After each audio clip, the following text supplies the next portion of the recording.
नमस्कार, चुनावी विश्लेषण में आपका स्वागत है। और नया ताजा ओपिनियन पोल के हिसाब से लोकसभा चुनाव में किसका पलड़ा भारी नजर आ रहा है, क्योंकि काफी हलचल यहां देखने को मिली है।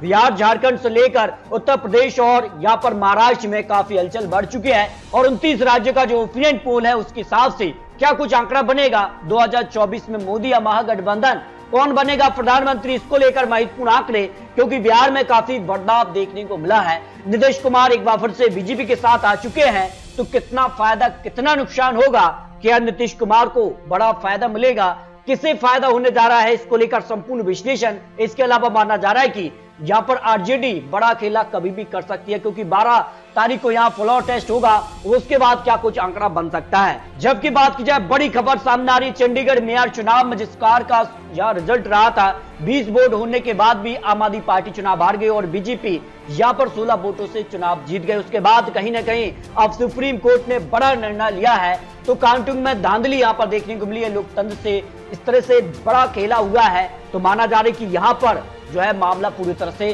सुप्रीम कोर्ट में चला गया और बड़ा पैच फंस गया है। वही अगर बात किया, झारखंड में भी काफी हलचल देखने को मिली। झारखंड में यहाँ पर जो है हेमंत सोरेन ने इस्तीफा दिया, उसके बाद चंपई सोरेन ने शपथ ग्रहण की और यहाँ पर समर्थन में यहाँ पर 47 वोट बढ़े, तो सरकार बच गई। लेकिन कहीं ना कहीं सवाल और निशान छोड़ गई और सीधे तौर पर माना गया कि चंपई सोरेन ने मोदी सरकार पर सरकार गिराने का भी आरोप लगाया। इस तरह के जो है बड़े आरोप सामने आए हैं। वही लोकसभा चुनाव से पहले बंगाल में सियासी आंकड़ा एक बार फिर से दिखाई दे रहा है और ममता बनर्जी ने ऐलान कर दिया कि सभी सीटों वो चुनाव लड़ेंगे, क्योंकि नीतीश कुमार अलग हो चुके हैं। ममता बनर्जी अलग चुनाव लड़ने जा रही हैं और अखिलेश यादव ने उत्तर प्रदेश से 16 सीटों पर अपने बार का ऐलान कर दिया है। तो कांग्रेस क्या कुछ नई रणनीति बनाएगी, क्योंकि भारत जोड़ो न्याय यात्रा पर है, लेकिन जिस कहा से उनका गठबंधन यहाँ पर जो है पूरी तरह से अलग हो रहे हैं, कई बड़े दल अलग हुए हैं, तो उसका कितना नुकसान होगा। लेकिन यहाँ पर नीतीश कुमार को लेकर जो है प्रशांत किशोर ने भी भविष्यवाणी की है कि इसका नुकसान उनको होने जा रहा है। जिस कार की खबर है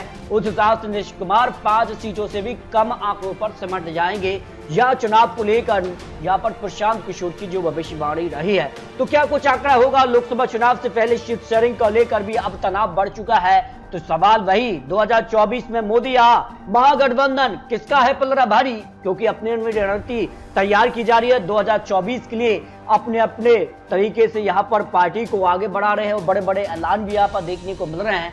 लेकिन लोकसभा के लिए ओपिनियन पोल है वो किसके पक्ष में सहारा कर रहा है। मिशन 2024 के लिए 400 पार का नारा दिया है, तो बीजेपी ने जो नई रणनीति बनाई उसमें यहाँ पर 303 सीटों पर जीती थी, लेकिन 133 सीटों पर हार हुई थी। उन्हीं 133 सीटों को लेकर बीजेपी कभी भी यहाँ पर जो है तारीखों का ऐलान से पहले ही उम्मीदवारों का ऐलान कर सकती है, क्योंकि बीजेपी विशिष्ट से 156 सीटें हैं जहां सीधी टक्कर होगी, और बीजेपी विशिष्ट क्षेत्रीय पार्टी 160 सीटें हैं, और इंडिया गठबंधन विशिष्ट एनडीए गठबंधन में 102 सीटें आ जाती हैं। सीधे तौर पर कहां किसका पलड़ा भारी है, इसको लेकर महत्वपूर्ण आंकड़े। लेकिन बीजेपी ने जो अपने काम किए उन कामों के आधार पर अब चुनावी मैदान में उतरी जनता के बीच पहुंच रही है, जिसमें धारा 370 का कितना फायदा उनको मिलेगा। पीएम किसान सम्मान निधि, हर घर नल से जल योजना, स्वच्छ भारत, पीएम जन धन योजना, मुद्रा योजना जैसी बड़ी योजनाओं के दम पर प्रधानमंत्री मोदी जी एक बार फिर से क्या हैट्रिक लगाने जा रहे हैं।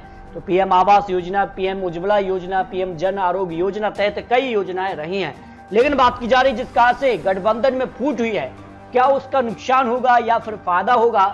बिहार और अन्य राज्यों को लेकर भी सियासी आंकड़ा पूरी तरह से पलट रहा है, तो बीजेपी नेतृत्व परिवर्तन को किस तरह से देखती है, क्योंकि काफी हलचल यहाँ पर देखने को मिली है। और विपक्षी गठबंधन इंडिया का चेहरा किसे बनना चाहिए, लेकिन अब नीतीश कुमार एक बार फिर से बीजेपी में आ चुके हैं, तो सारे आंकड़े अब पलटते नजर आ रहे हैं। लेकिन लोकसभा चुनाव को लेकर जो ओपिनियन पोल है वो काफी चौंकाने वाला सामने आ रहा है। तो बात करते हैं तेलंगाना को लेकर। 17 लोकसभा सीटें तेलंगाना को लेकर आती हैं, जो सी वोटर का ओपिनियन पोल सबसे लेटेस्ट ओपिनियन पोल सामने आ रहा है।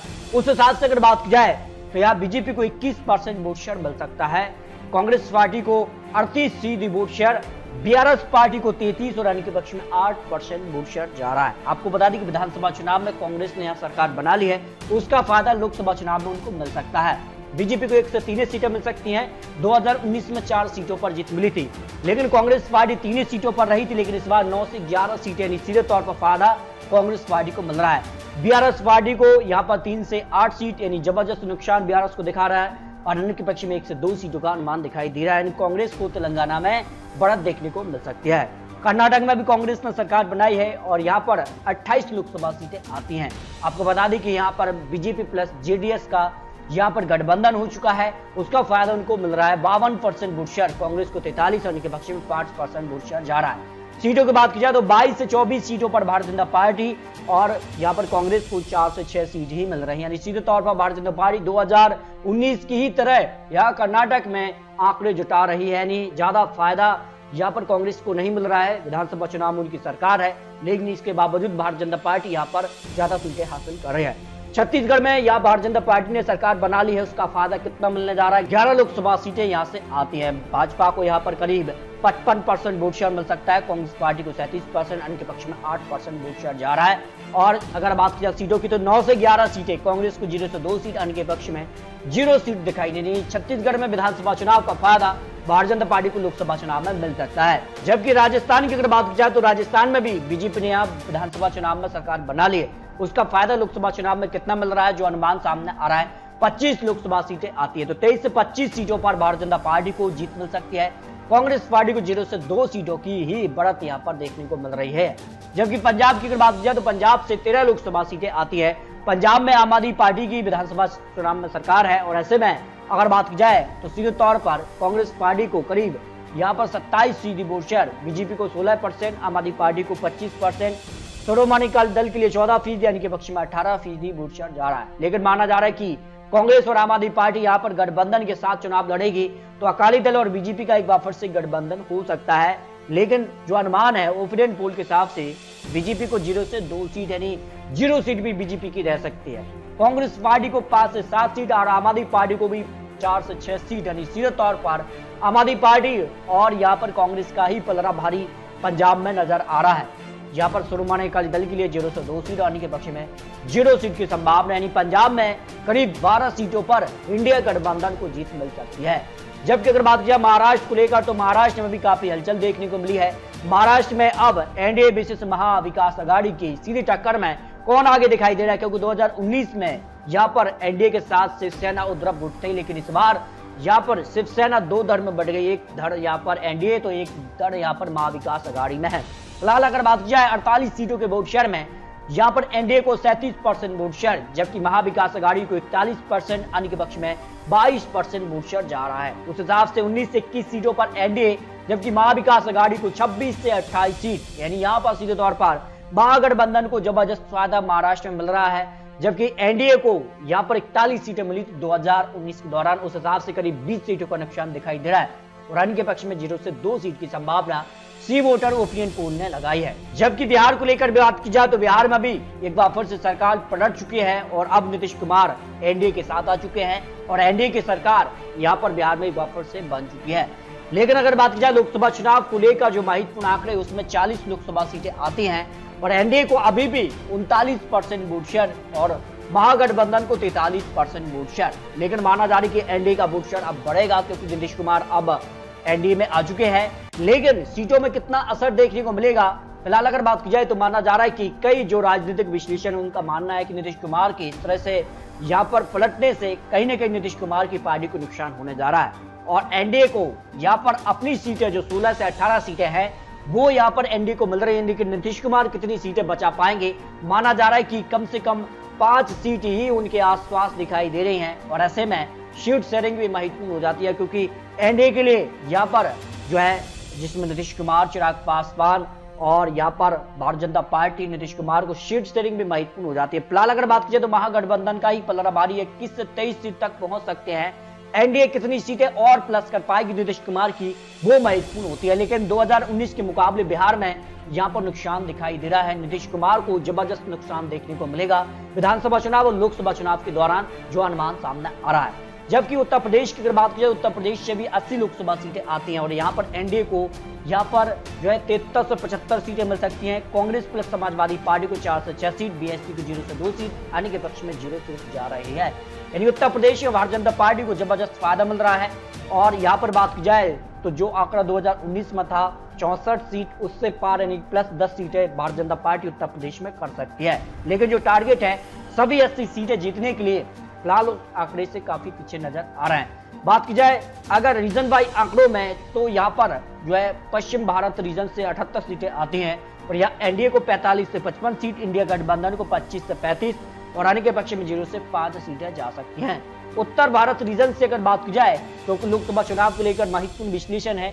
यहाँ 180 सीटें आती हैं, सबसे बड़ा रीजन है और यहाँ एनडीए को फायदा है 150 से 160 सीटें, इंडिया गठबंधन को 20 से 30 सीट और आने के पक्ष में 0 से 5 सीटें जा रही हैं। भाई दक्षिण भारत की अगर बात की जाए, दक्षिण भारत में इंडिया गठबंधन को फायदा मिल रहा है, 70 से 80 सीटें इंडिया गठबंधन को, तो एनडीए को 20 से 30 सीट ही मिल रही हैं और आने के पक्ष में 25 से 35 सीट जाने का अनुमान है। भाई पूर्वी भारत रीजन से अगर बात की जाए तो एनडीए को 80 से 90 सीट और इंडिया गठबंधन को 50 से 60 और आने के पक्ष में 10 से 20 सीट का अनुमान दिखाई दे रहा है। इस तरह से अगर बात की जाए लोकसभा चुनाव को लेकर जो 543 सीटों का ओपिनियन पोल सी वोटर ने जारी किया है, उसमें एनडीए को 42% वोट शेयर, इंडिया गठबंधन को 38% यानी कि पक्ष में 20% वोट शेयर जा रहा है। लेकिन आपको बता दें कि जो सी वोटर का सर्वे उस हिसाब से बिहार में जो नीतीश कुमार ने यहाँ पर जो खेला किया है उस हिसाब से कितना पलटवार देखने को मिलेगा ये महत्वपूर्ण हो जाता है। लेकिन सीटों की बात की जाए 295 से लेकर 335 सीटें एनडीए को, लेकिन टारगेट 400 पार है, उस आंकड़े से पीछे नजर आ रहा है।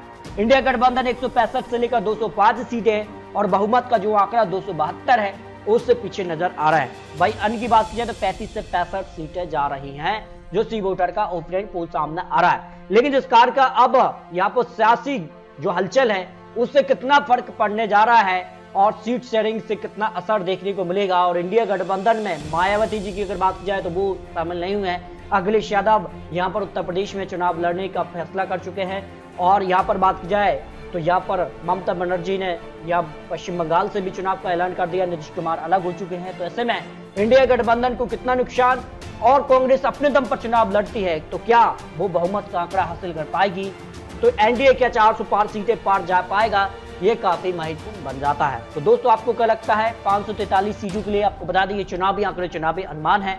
आने वाले वक्त में किस कार की हलचल देखने को मिलती है सीट शेयरिंग को लेकर और गठबंधन का क्या स्वरूप होगा ये महत्वपूर्ण हो जाता है। तो आपको क्या लगता है 2024 में मोदी या महागठबंधन, इस पर अपनी राय रख सकते हैं। मिलते दोस्तों और लेटेस्ट और महत्वपूर्ण विश्लेषण के साथ, तब तक के लिए जय हिंद, जय भारत।